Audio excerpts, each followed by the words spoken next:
My name is Lauren Mitchell, and I used to think my life was messy, but that morning, I realized messy didn't even begin to cover it. I was 31, living in Denver, juggling 2 jobs, a messy apartment, and a social life that barely existed. My mornings were normally a fog of coffee, email notifications, and the lingering headache of too little sleep. But at 7:12 a.m., my phone buzzed, and everything changed. It was my father calling. I hesitated, staring at his name flashing on the screen. The last time we'd spoken, I'd been accused of creating problems where none existed. I had been cut off from family affairs for years. And yet, instinctively, I answered. "Lauren," he said, his voice clipped and oddly cold. "Grandpa died last night." My stomach dropped. Grandpa had always been my safe place, the one person in that family who truly understood me. I had talked to him only a few months ago, laughing over old stories about my childhood. When my parents would ignore me in favor of gossiping about distant relatives, how could he be gone?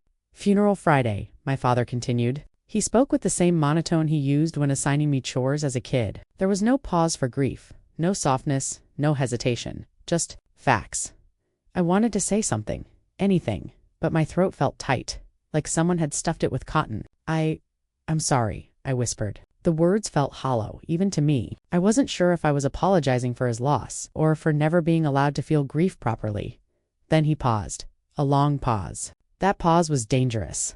My father never paused. If he spoke, it was usually to dictate, accuse, or criticize. Silence wasn't in his vocabulary. And now, for a full, heavy second, he was silent. Finally, he added, "Don't make this harder than it needs to be. Just show up. Sit quietly. And don't ask questions." His words hit me harder than the news itself. It wasn't just the coldness, it was the warning. He wasn't giving me advice or guidance. He was giving me rules, the kind a prison guard would set for a visitor. I blinked, trying to gather myself.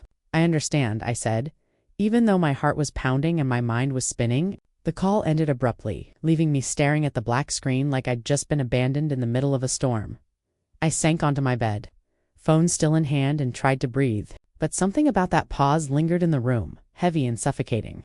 I knew that pause meant he was hiding something. Fathers always hide something, especially mine. I couldn't stop thinking about Grandpa. He was the one person who had trusted me completely. He had told me secrets, shared advice, and even tucked cash into my birthday cards. He believed in me when no one else did. And now he was gone, and my father's cold words made me feel like I'd been robbed of him twice, once by death, and once by the man who should have mourned him properly. I stood up and walked to the window. Denver's morning sun was pale and weak, struggling through clouds that mirrored my mood. I tried to imagine the funeral, my father giving a eulogy full of practiced grief. While I sat quietly in a stiff dress, invisible to everyone else, then I felt the old fire inside me, the one Grandpa always told me to keep alive. I wasn't going to be invisible. I wasn't going to just sit quietly. Something felt off. Why did my father warn me? Why the rules? Why the pause? I grabbed my laptop and started making calls, scribbling notes, opening emails from months ago, trying to piece together what I had missed. And in that moment, I realized this wouldn't be just a funeral. This would be the start of a journey, one where I had to uncover the truth, protect what Grandpa trusted me with, and confront the lies my father had spent years perfecting. That was the morning I learned that grief could be cold, betrayal could be quiet, and revenge, if done right, could be unstoppable. I wish I could say the tension from that morning call faded. But it didn't. It lingered like a bad taste, gnawing at me. The truth is, I knew why my father had spoken that way. I knew because I'd lived it. I'd been branded the problem for years, the one who asked too many questions, cared too much, and dared to notice things no one else wanted to see. Grandpa had always been my safety net. While my father and mother argued over trivial things like whether my brother deserved more birthday money or who got the bigger slice of pie at Christmas, would quietly hand me an envelope or pull me aside for a word of wisdom. "Keep your head," he'd say, his eyes twinkling, "but don't let anyone tell you your heart is wrong for noticing." 3 years ago, I learned exactly how little my father respected that advice. Grandpa's savings account had been growing slowly for decades, untouched, until I noticed odd withdrawals. Small amounts at first, hundreds here, hundreds there, but enough that they didn't match the bills or what Grandpa said he had spent. I asked my father about it. I still remember the look on his face, a mix of disbelief, anger, and panic. "You're accusing me of stealing from your grandfather?" he spat, as if the words themselves were poison. My mother's eyes darted to me, full of disappointment, like I'd broken some sacred rule just by asking. My brother smirked from the couch, pretending to be above it all. That night, I became the greedy one, the dramatic one, the family scapegoat. They told me I was imagining things. They said I was stirring conflict for attention. Grandpa, my beloved grandpa, apologized softly when I called him later. "I'm sorry they didn't listen," he whispered, "but you're right to care. Don't let them make you doubt yourself." Even then, I didn't fully understand. I was young and hurt, but I didn't know how far my father would go to rewrite reality. He had power, influence, and the ability to twist stories to his advantage. And he did. Invitations stopped arriving. Phone calls went unanswered. I was cut off from family gatherings, holidays, and every decision that mattered. Grandpa had passed over much of this control to him, but he left me breadcrumbs trust in small ways, hidden notes, little instructions that only I would understand. That's why the phone call that morning felt wrong in my gut. My father's cold-clipped delivery.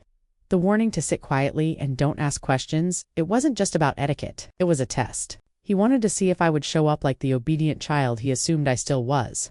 The one who obeyed rules and ignored intuition. He didn't know that Grandpa had trained me better than that. As I sat on my bed, staring at the ceiling, the memories came rushing back. The way my father would pat my shoulder when he thought no one was watching, telling me I was too sensitive. The way my mother would roll her eyes at me when I asked about bills or financial matters. The way my brother laughed at family secrets as if he had a shield. I didn't. It had been lonely, painful, and yet it had made me strong. Because Grandpa had taught me how to see patterns, how to trust evidence over emotion, how to notice the little things no one else saw. And now, with him gone, I realized I had to become my own shield. I had to step into the space he once protected me from my father's lies, his manipulation, and the carefully constructed image of perfection he projected to the rest of the world. By the time I got dressed that morning, my resolve had hardened. I wasn't going to let the funeral be the moment I sat quietly in a corner, invisible and powerless. I would show up, I would pay attention, and I would start gathering evidence quietly, carefully, without letting anyone know my real plan. Grandpa's final lesson echoed in my mind. They will lie, but the truth is stronger than silence, and I had never been more ready to prove it. After that phone call, I couldn't sleep. I stared at my ceiling, my thoughts running like wildfire. My father's tone, the warning, that long, heavy pause, it all felt wrong. Too controlled. Too careful. And the truth? I hated being controlled. By mid-morning, I realized I needed answers.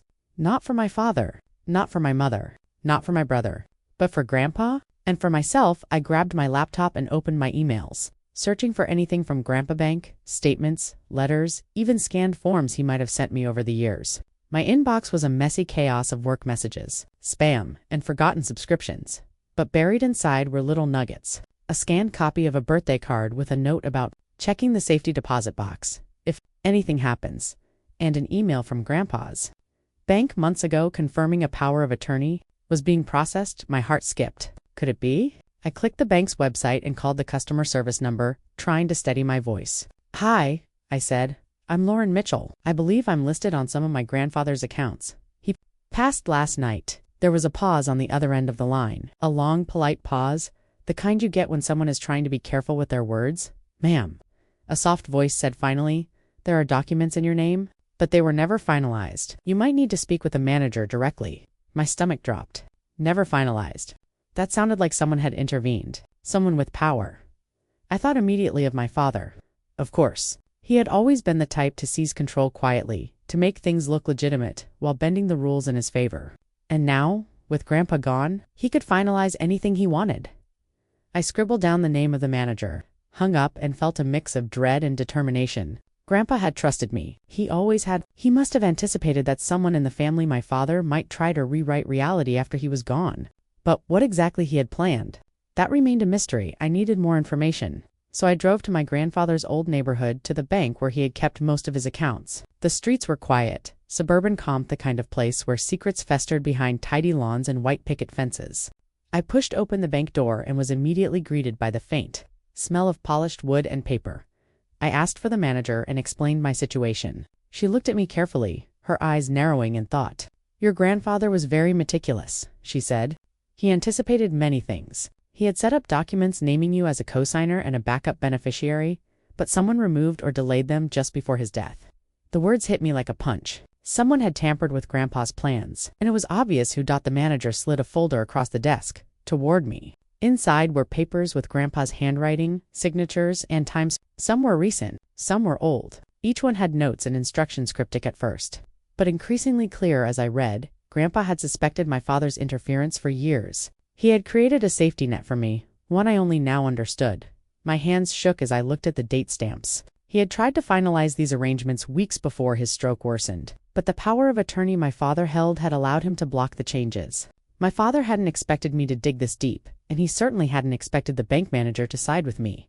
I left the bank feeling a mixture of shock, anger, and exhilaration. Grandpa hadn't left me helpless. He had given me the tools I needed if I was brave enough to take them, and I was. That night, I sat alone in my apartment, the folder on my lap, my mind racing. The reality was clear. My father had lied. He had manipulated the estate. But Grandpa had played his own quiet game, preparing me for this exact moment. I clenched my fists. I didn't know how I would confront my father yet. I didn't even know how much of the estate had been altered. But I did know one thing: Grandpa had trusted me, and I wouldn't let that trust be broken.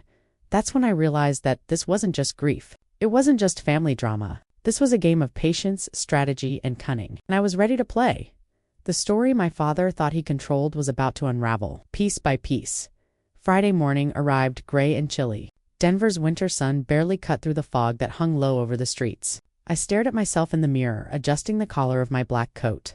My hands trembled slightly, not from cold, but from the mix of anxiety and determination swirling in my chest. Today, I would face my father. I would sit through the funeral, but I was no longer the quiet, obedient child he assumed I was. The drive to Grandpa's small-town funeral home was quiet. Snow clung to the edges of the streets, and every familiar landmark brought a wave of memories. Grandpa teaching me how to ride a bike, him laughing as I tripped over my shoelaces, the smell of his favorite cedar wood furniture. Memories I had thought were mine alone now felt like clues, guiding me toward the truth. Inside the funeral home, the air smelled faintly of flowers and polished wood. A small crowd had gathered: distant cousins, old neighbors, and a scattering of family members who had come for appearances more than grief. My father stood near the casket, hands clasped, voice low as he spoke to anyone who would listen. He looked the part of the grieving son, every gesture calculated. His performance was flawless, and I felt my blood boil. I moved quietly to a pew near the back, keeping my eyes on him. My brother was there, pretending to fidget, trying to look sympathetic while sneaking glances at me. My mother hovered near the front, tears on her cheeks. But there was a tightness in her jaw, a tension that betrayed relief that it wasn't her, under scrutiny. Then I noticed someone I hadn't expected: the bank manager. She stood near the doorway, clipboard in hand, scanning the room, not like a participant in mourning, but like someone watching carefully, making notes, and her gaze didn't settle on my father. It settled on me. I felt a chill. Of course, Grandpa had anticipated this. The bank manager wasn't there by coincidence. She was his ally, his secret line of communication, his way of ensuring his plans survived the day his family tried to erase them. The ceremony began. A soft hymn played, and the pastor spoke in gentle, practiced tones about life, death, and legacy. My father nodded solemnly at every line, shaking hands afterward, offering pats on the back, and carefully curating every interaction. It was infuriating to watch. Every eye in the room believed in his grief, but I knew better. I knew it was a mask. After the service, people began filing out. My father approached me, his face a mixture of feigned warmth and thinly veiled irritation. "Lauren," he said softly, as if we were sharing a secret, "I didn't expect you to come." I looked at him calmly, keeping my voice steady. "I wouldn't miss it," I said. My words, deliberate. Grandpa meant too much to me. He hesitated, and for a fraction of a second I saw panic flicker across his face. It was subtle, but it was there. That was the moment I realized. He had believed I would stay away, that I would remain silent, powerless. He had misjudged me. Before I could respond further, the bank manager approached. "Ms. Mitchell," she said quietly, and handed me a small envelope. "Your grandfather wanted you to have this privately. Only you." My fingers shook as I took it. The envelope was thick and heavy, filled with papers stamped and signed, each with Grandpa's meticulous handwriting. Instructions, account details, and notes proof of the legacy he had secretly built for me. I looked up. My father's expression had frozen. He knew he could sense it, and I felt a surge of triumph I hadn't allowed myself to feel in years. Grandpa had set the stage for me, and I was finally ready to play. As the crowd began to thin, I slipped the envelope into my bag. I didn't speak another word to my father. I didn't need to. The look in his eyes said enough. He was caught, unprepared, and slowly realizing that the game had changed. Driving home, snow falling lightly against the windshield, I realized this funeral wasn't just a goodbye, it was the starting line. Grandpa had left me the map, and my father had just revealed himself as the obstacle, and now it was time to follow the map. After the funeral, I didn't go home. Instead, I parked a few blocks away and pulled the envelope from my bag, letting my fingers linger on the smooth paper. My heart was racing, my mind a storm of questions and possibilities. Grandpa had trusted me with something powerful, something my father would never have expected. I unfolded the first sheet. Handwritten notes, precise and careful, with dates, numbers, and instructions. I felt a lump in my throat as I realized the scope of his plan. Grandpa had anticipated every move my father might make to control the estate. Every possible loophole, every alteration to the will, every document that could be forged or suppressed, he had thought of it. And he had planned for me according to the papers. Grandpa had added me as a cosigner and emergency beneficiary on several key accounts months before his death. He had anticipated that my father might use his power of attorney to make changes without my knowledge. And yet, Grandpa had also left a detailed record of those changes, including original account statements, email confirmations, and signed notes proving my father's interference. I felt a surge of adrenaline. This wasn't just inheritance. This was evidence. Evidence that could expose the lies, the manipulation, the control my father had wielded for years. Grandpa had given me the tools to not just claim what was rightfully mine, but to reveal the truth and finally hold my father accountable. The bank manager had been right. Grandpa had been meticulous, almost obsessive, and that obsession had saved me. I spent the next few hours going through the papers, organizing them, taking notes, and mapping out a strategy. I had to be careful. My father was clever, and he would suspect nothing if I moved too quickly or too loudly. This wasn't about confrontation yet. It was about preparation. Then I noticed a series of documents that made my blood run cold. Withdrawals my father had made after Grandpa's stroke. Large sums transferred quietly, with signatures that didn't quite match Grandpa's. The handwriting was off. The dates suspiciously aligned with my father's hospital visits. He had been stealing, not small amounts. Either he had been draining Grandpa's accounts, and no one would have noticed if Grandpa hadn't planned ahead. I leaned back in my chair, my hands shaking. Anger coursed through me, but so did clarity. This was more than betrayal. This was criminal. And now, I had the evidence. I also realized something else. Grandpa hadn't left me to act alone. The bank manager was part of his plan. Someone I could trust to help me navigate the legal and financial obstacles my father might throw at me. Grandpa had thought of everything. Every detail, every potential obstacle, every person who could be loyal to me. I felt a strange mixture of grief and exhilaration. Grief because Grandpa was gone, because he never saw this final confrontation unfold. Exhilaration because I understood now he had left me a legacy far beyond money. He had left me a map to justice, a guide to reclaiming the truth, and a chance to finally see my father exposed for what he truly was. That night, I sat at my desk. Long after the house grew quiet, I drafted letters, made photocopies of the documents, and began reaching out to attorneys and financial advisors I trusted. Every action had to be precise, every move calculated. One misstep could ruin everything. As I closed the envelope for the night, I whispered to myself, "You were smarter than I ever realized, Grandpa, and I won't let him win." For the first time in years, I felt in control. For the first time, I realized that Grandpa's trust in me wasn't misplaced. I had the tools, the knowledge, and the determination. Now, it was time to turn the tables. The quiet revenge had begun. I didn't call my father that night. I didn't confront him. I didn't post anything on social media or alert the rest of the family. I had learned long ago that shouting rarely wins, planning does. And Grandpa had given me the tools, the evidence, and the confidence to move carefully. The next morning, I started with small steps. I contacted the bank, explained my grandfather's passing, and requested a full account review. I didn't mention my father's interference, at least, not yet. I simply asked for statements, records, and any documentation showing recent changes to the accounts. The bank manager, loyal to Grandpa's instructions, ensured everything I needed was collected. As the documents started arriving, I felt a growing sense of clarity. Withdrawals my father had made after Grandpa's stroke were blatant. Large sums had been transferred into accounts he controlled. There were timestamp signatures and emails, each one an unintentional confession. I began compiling everything, organizing it into a digital file and a physical binder. I labeled every document, evidence, proof of manipulation, timeline, and backup copies. I wanted a foolproof system. Grandpa had trusted me with precision, and I intended to honor that. Next, I reached out to a lawyer Grandpa had used years ago. I explained the situation carefully, withholding my ultimate goal for now. The attorney, sharp and experienced, immediately recognized the potential for fraud and mismanagement. "This is serious," she said, flipping through scanned statements I had sent. "If your father knowingly altered accounts after your grandfather's stroke, he could be facing legal consequences." Her words made my pulse race. For years, my father had operated with impunity, confident in his control over the family narrative. Now, he was vulnerable and I held the key. I didn't confront him directly. Instead, I began sending carefully worded emails and letters requesting clarification on specific account actions. Each message was professional, neutral, and legally sound, making it impossible for him to deflect or lie convincingly. With each response or refusal to respond, I could track his anxiety. I wasn't just collecting evidence. I was applying pressure, letting him feel the slow weight of exposure without knowing it. Meanwhile, my father began making small mistakes. An email he thought private ended up copied to the wrong address. A signature mismatch flagged by the bank prompted a call he couldn't hide from. I watched quietly, exhilarated by each tiny crack in his carefully constructed facade. The quiet revenge wasn't thrilling in the moment. There were no confrontations, no shouting matches, no dramatic scenes. But that was the point. Grandpa had taught me that patience, precision, and observation win wars that anger can only lose. And I was winning silently, step by step at night. I sat with the binder open on my lap, tracing lines on account statements, rereading emails, and noting inconsistencies. I imagined the look on my father's face when he realized the house of cards he had built would collapse. I imagined him trying to explain himself only to be met with irrefutable proof.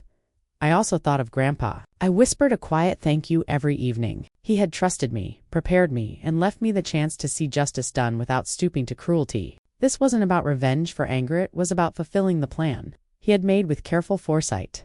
By the end of the week, the bank had frozen key accounts pending an investigation. My father had received formal notices requesting clarification on withdrawals and changes, made while my grandfather was incapacitated. And for the first time in years, he called me Lauren. "We need to talk," he said, his voice tight, almost pleading. I simply replied, calm and measured, "So we do." And then I hung up. I didn't need to say more. The game had changed. The quiet revenge had begun, and my father had no idea how much he had underestimated me. It all came to a head the following weekend at what my father had insisted be a family reconciliation. The invitation was carefully worded, almost pleading. I accepted, but only because I knew this would be the perfect stage. Grandpa's plan had put me in a position of quiet power, and now I would see how my father handled exposure. The house was warm, buzzing with the low hum of polite conversation. My mother floated around, offering snacks, her face painted with sympathy for my father, while my brother lounged on the couch, smirking like he was watching a drama unfold for entertainment. My father greeted everyone with his usual practiced grief, smiling, shaking hands, projecting a perfection he thought would shield him. I arrived last, carrying my binder under my arm. No one noticed at first, not even him. I smiled politely and took a seat, listening as he began to recount stories of Grandpa's generosity, his charm, his wisdom. The room nodded along. They believed him. Everyone believed him, except me. I had my evidence. I had months of careful preparation, letters, emails, bank statements, and timelines that proved every manipulation, every theft, every lie my father had spun since Grandpa's stroke. And now, it was time for the final act. I stood quietly, waiting until the room had full attention. "I think it's time everyone heard the truth," I said calmly. The air shifted. Conversations stuttered and stopped. Eyes turned toward me. I opened the binder and began laying out the facts, step by step. I showed the recent withdrawals, the discrepancies in signatures, the emails between my father and the bank, and Grandpa's notes documenting everything.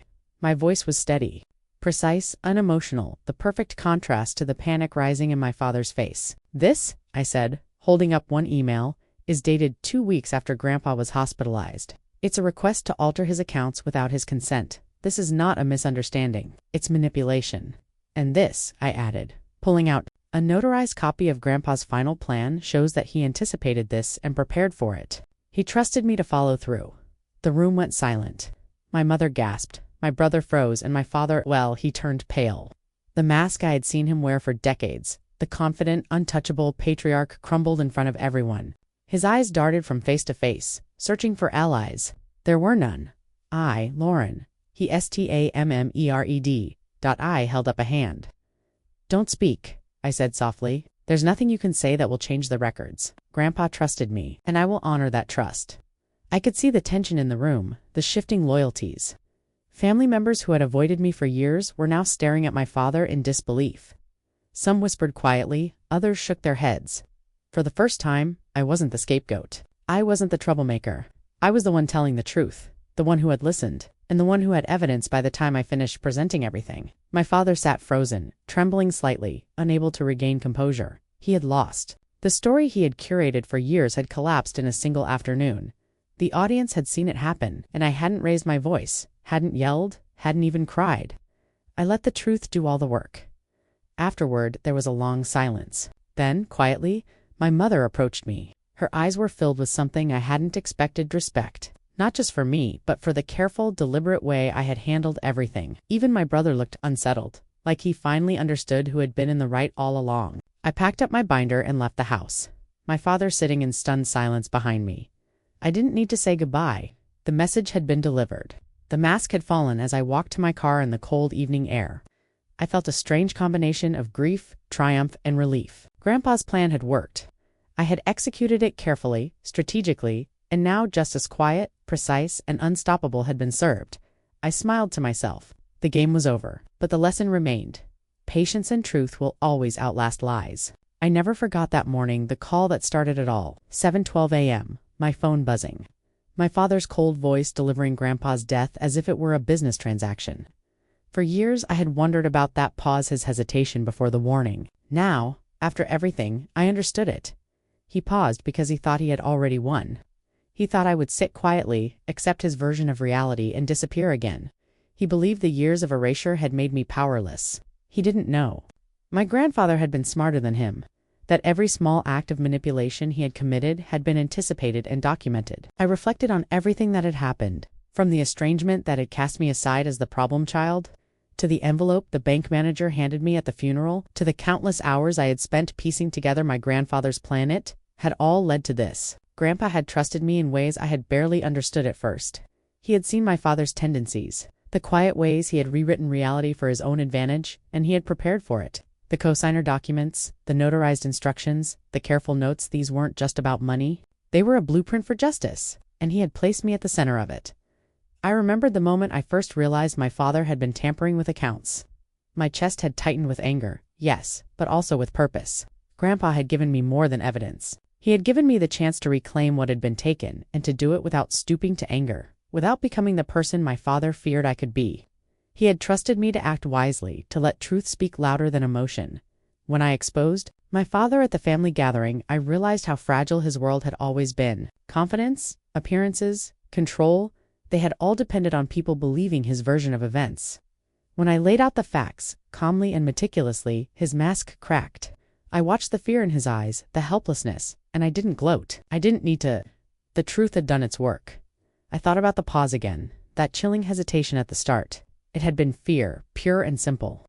My father had known I might come back, but he hadn't realized I had Grandpa's guidance. He hadn't realized I had the patience and intelligence to follow the plan quietly, to let every move count, to let the evidence speak for itself. That pause was the only hint of his doubt, and I had used it silently, like Grandpa would have wanted. Walking away from the house that day, I felt a weight lift from me, not just from the exposure of my father's lies, but from the years of doubt, isolation, and dismissal. I had honored my grandfather's trust. I had proven myself capable, patient, and strong, and I had done it without losing myself to anger or revenge in the way my father had. Over the next few weeks, the estate was restored according to Grandpa's wishes. Legal actions began against my father, and the truth became undeniable. I wasn't just inheriting wealth, I was inheriting the clarity and justice Grandpa had envisioned, and with each step I felt his presence guiding me, reminding me that patience and intelligence were the true tools of power. Sometimes I still think about that call at 7:12 a.m. and the pause that followed. It was terrifying in the moment, but now I see it as the first hint of the victory that lay ahead. My father had underestimated both my grandfather and me. He thought he controlled the story, but he didn't account for foresight evidence, or quiet determination. Grandpa had always told me, the truth is stronger than silence, and he was right. He taught me to trust myself, to follow the evidence, and to act with purpose. He taught me to reclaim my voice and power not with anger, but with patience, precision, and integrity. I visit his grave every year, leaving a small envelope, a handwritten note thanking him for his trust and guidance. I smile because he was right. Sometimes revenge doesn't roar. Sometimes it waits quietly, builds carefully, and strikes with undeniable force. And in that silence,